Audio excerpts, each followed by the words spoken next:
নমস্কার, আমি পিয়াসা। সোশ্যাল মিডিয়ার দৌলতে আমরা এমন অনেক ঘটনার কথা জানতে পারি যা আমাদের জীবনে সফল হতে অনুপ্রাণিত করে। সম্প্রতি ভাইরাল হওয়া এমন এক ঘটনার কথা আপনাদের সামনে তুলে ধরব, কিভাবে দারিদ্রতাকে হার মানিয়ে সাফল্যের চূড়ায় পৌঁছলো একটি সাধারণ মেয়ে।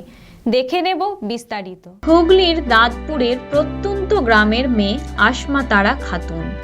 মাত্র ২৬ বছর বয়সে খড়গপুর ডিভিশনের রেলের লোকো পাইলট, যার সাফল্যে গর্বিত সারা গ্রামবাসী। নুন আনতে পান্তা ফুরোনো বাড়ির মেয়ে আসমা।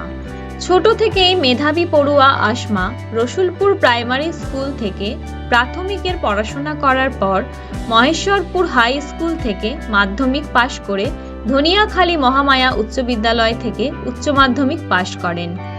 অভাবের সংসারে মেয়েকে প্রতিষ্ঠিত করতে আসমার বাবা মা নিরলস পরিশ্রম করে গেছেন। জেনারেল লাইনে পড়াশোনা করে চাকরি পাওয়া কঠিন, তাই টেকনিক্যাল লাইনে মেয়েকে পড়িয়ে প্রতিষ্ঠিত করতে চেয়েছিলেন মা নূরজাহান বেগম। উচ্চশিক্ষার খরচ চালাতে নিজের সোনার গয়না এবং গবাদি পশুর দুধ বিক্রি করেন আসমার মা, এবং বাবা জাকির হোসেন মাত্র ২ বিঘা জমি চাষ করে সংসারের খরচ চালান। দুর্গাপুরের বেঙ্গল কলেজ থেকে ইলেকট্রিক্যাল ইঞ্জিনিয়ারিং পাশ করার পর অভাবের সংসারে সেভাবে কোনো কোচিং সেন্টারে গিয়ে প্রশিক্ষণ নিতে পারেননি পরিবারের বড় মেয়ে আসমা। ইউটিউব দেখে অনলাইন পড়াশোনা চালিয়ে গেছেন তিনি। নিজের লক্ষ্যে অবিচল থেকে আজ লোকো পাইলট হয়ে সাফল্য লাভ করেছেন আসমা।